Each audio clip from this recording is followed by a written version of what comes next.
What's it like to be able to do something like this with him in your arms and see all these kids out here? Oh, it's great, man. Just being able to be out here with the kids, and then obviously people seeing Rainey, it's fun, and just being able to see them run around, and obviously be able to interact with someone that they probably won't see. Like I've probably seen some of them out and about, maybe, but just being able to be in this type of environment is fun. Did you do any basketball camps of your own when you were their age? And is it Not really. Outside of like elite camps, I didn't really do a lot of stuff, but I think the one camp that we did was like at the Fundy in Houston, which is like a legendary place. There were a couple Rockets players that I don't even remember because I was so young at the time, but that's probably the only time I think I've done something like this, like growing up. Last time you were here was a few years ago, right? Yeah. I mean, I think it was like 5 years ago, I think.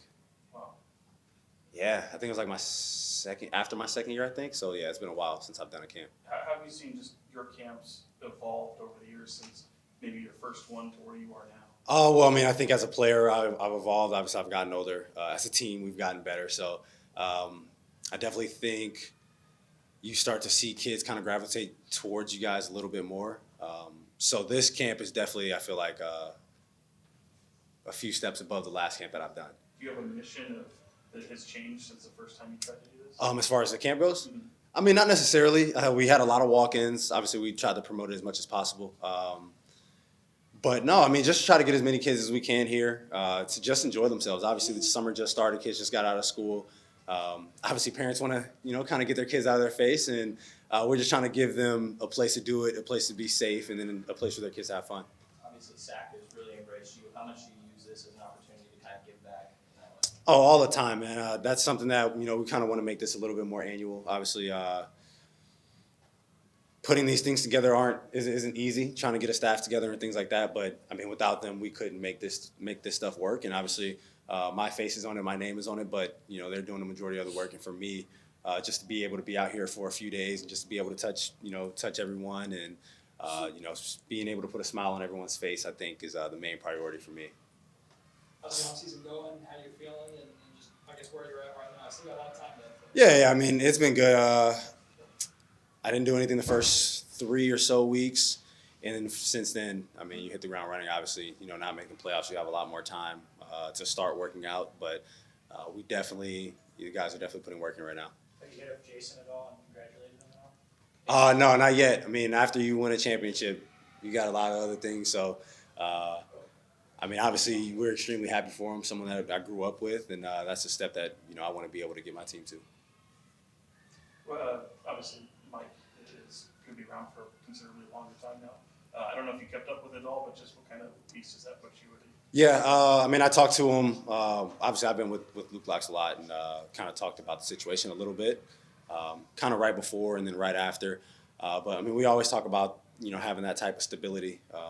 Obviously, it's not saying that you want to become stagnant or anything like that, but just knowing that you're going to have kind of a core and then a coach for, I mean, and obviously in this league, Monty Williams just got, I guess, fired or dismissed today. So it could always change in the blink of an eye. You never know. But just to kind of feel like you have that stability going forward is definitely great, and you look to build off of that.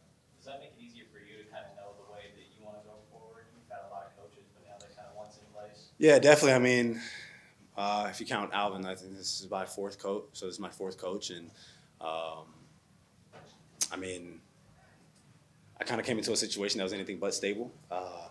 But for us, I mean, I feel like we got better, and then obviously we kind of took a step back. I mean, we won 2 less games, but you dropped 6 spots, especially with the way that the West is going. But like I said, just having that stability helps in the long run, I feel like. I know you've talked about Malik a lot and the decision that he has coming up, but from just a friend and like a brother perspective, how excited are you? How much do you enjoy him being in this position for the first time in his career? Yeah, definitely. I mean, I've never hit free agency before. This is technically, I guess, his second time kind of hitting free agency, but seeing the player that he was whenever we signed him to the player that I mean, I wouldn't even say that he's become much of a different player. He was able to showcase more of what he could do. But just being able to be in this situation and obviously having multiple teams that are trying to come after him, I'm definitely happy for him. And obviously we want him to stay, but at the end of the day, he has to do what's best for him. Last summer you spent a lot of time working with Keegan. Is that still going on? Is Keegan still getting a lot of shots up? Yeah, I mean, I haven't been in Sacramento a lot, but we worked out the last few days together. So yeah, I mean, I think he's getting ready for the USA Select team. So Keegan probably didn't even get out of shape after the season ended. So It's been about 2 months since things had ended for you guys. I'm just curious, I mean, we talked to you right when the season ended. How do you just kind of look at these remaining months? I mean, has anything changed from the day you stepped away for those 2 months to where you are now and maybe the vision you have for next season? I mean, I haven't thought about next season too much. Obviously, for me, it was kind of still reflecting on what was done this season. And knowing, obviously, we know that we have to get better. I mean, there's no question to it. Obviously, I mean, 46 wins, you're not a bad team by any means getting 46 wins, but at the end of the day, we didn't make the playoffs, and that's no one's goal. So we know that we have to continue to get better, whatever that means. I don't know.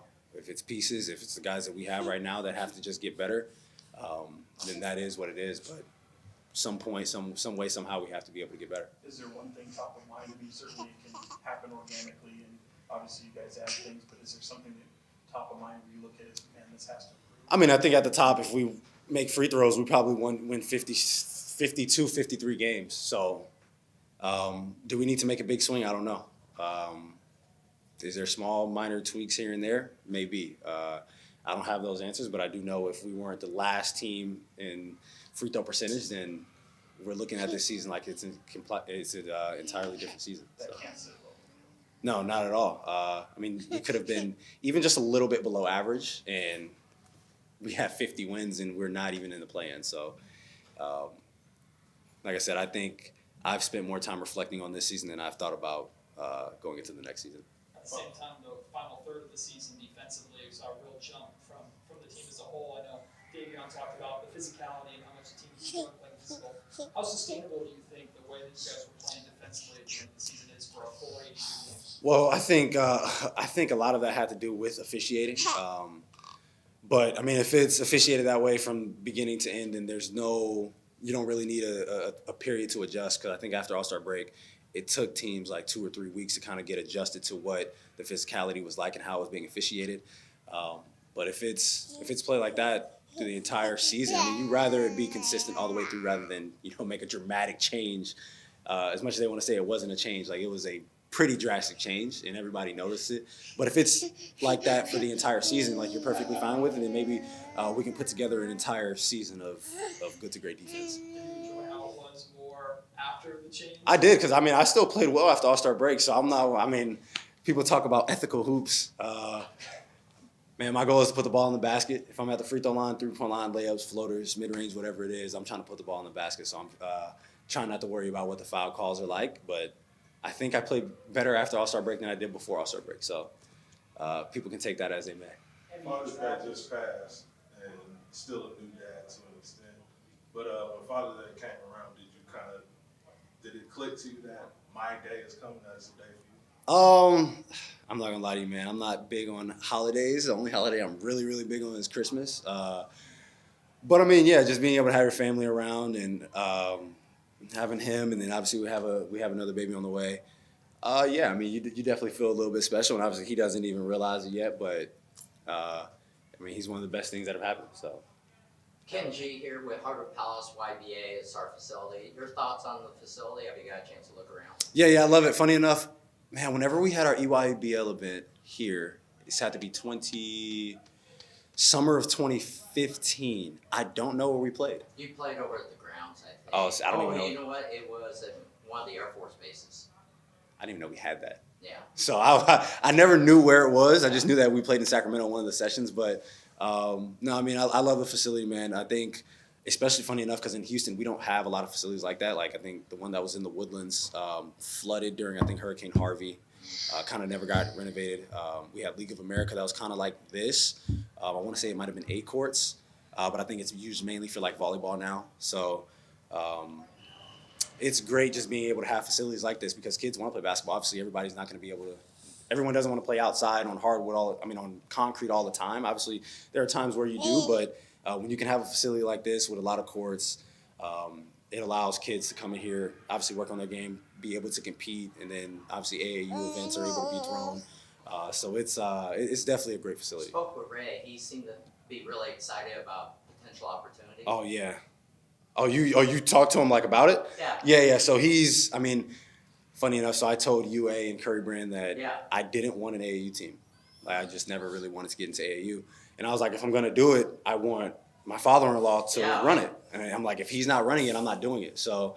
He's pretty excited. Oh yeah. I mean, he's been doing it for what, maybe like 15-ish years. Yeah. So I trusted him with doing it. And obviously, I don't know if you guys got to talk to the girls, but we have 3 top 25 players here that are helping run the camp. 2 out of San Antonio and then 1 out of Dallas. So, I mean, they're in the same positions that my wife was in, that her sister was in. And I kind of just wanted them to be able to obviously get their face out here. And obviously, we see the new surge of women's basketball in the media that I guess is covering it now. So I think it was, I don't want to say a great opportunity, but I married into a great family. Super excited. Yeah. How's his hoop skills? Huh? How's the hoop skills? Oh, man. I don't know if I told y'all, but we wanted him to play tennis. I don't know if I ever said that. No, you didn't. Just the pressure of, obviously, I mean, you see it now with a lot of players, kids, and I mean, he has 2 really good point guards for parents, so obviously he can be really good. I didn't want to put that pressure on him, but at the end of the day, man, he's running on the court during workouts. Obviously, he sees me playing every day. He sees Keegan playing every day. He sees Uncle Reno guarding me every day, and we're playing all the time. So it's going to be hard for him not to play basketball. And every time we walk in the house, the first thing he does is go grab a ball and start shooting on the little goals. So it's probably something that we can't avoid. At the end of not last season, but the season before, you talk about how your life just kind of felt like a movie that year. I mean, here you are, your second kid on the way. I know you missed the playoffs, but out of basketball camp for the second time, Sacramento was very much home for you. Does it still feel that way? Because where are you at with the life that you're living and the job you're doing? Yeah, man, I think it's still on the up and up. I think because obviously our family's still growing. I think as a player, I'm continuing to grow. I feel like I got better a bit this year. Obviously, I feel like there are still steps that I have to take. And one of those is winning at a higher level. So there are still steps to take, but I think as a player, I'm continuing to get better. As a person, I'm continuing to get better, and my family's continuing to grow. So I think the story is, I think there's still a lot more chapters left in the story. With you being signed to Curry Brand, it seems like every kid ever wants to shoot like that. Try to rein that in a little bit? I mean, funny enough, when you're around those kids, and obviously a lot of them know, so they have a lot of Steph questions. But I mean, that's kind of where the NBA's gone. Obviously, you continue to want to be a 3-level scorer, and you try to preach that to kids because you're not going to – I don't know how many of those kids are going to be able to go out and shoot 15 threes a game. So you can try to beat it into their head as much. I don't know if they're going to listen, but – Getting back in the national team mix, kind of, I mean, I know you're not on this one this year, but do you have that as a possible desire or goal for maybe 4 years from now? if the opportunity presents itself. But for me, I mean, I'm not really going out of my way to really do it. But if I'm asked to do it and I have the opportunity to do it, then I would definitely seize that opportunity. Seeing Steph do it so late in his career, does that kind of give you something that, well, it's like not unheard of to be able to jump in like that? Yeah, definitely. But like I said, I'm not really. I can't say I go days thinking about it now. NBA drafts next week. Just any thoughts with that 13th overall pick? But a draft that's really not put together in terms of prospects of what they're going to land. Yeah. I don't know. I saw Zach Edey the other day. How was that? He's big. Yeah. He's big. I didn't see them work out. I came in like right when they were finishing the workout, but that's all I can say. He's big as hell. More modest on him or Keegan. by far. Oh, not even close. Okay. Not even close. I'm pretty sure with Zach, if like you're around him a little more, like he seems like a guy that really opens up. Keegan, not so much. So I think Keegan's definitely more monotone than him. He mentioned Malik a minute ago. I mean, do you feel like you know what to expect? No, I don't know. I mean, I don't really ask him. Funny enough, we saw him Monday. We saw Malik Monday. I'm not sure. I don't. We're friends first, and then that side is that side. But I don't really ask him about it. I ask him where he's been on vacation and where's fresh. How's your mom doing? How's your brother? How's your nephew? Like, I'm not really asking him anything about free agency.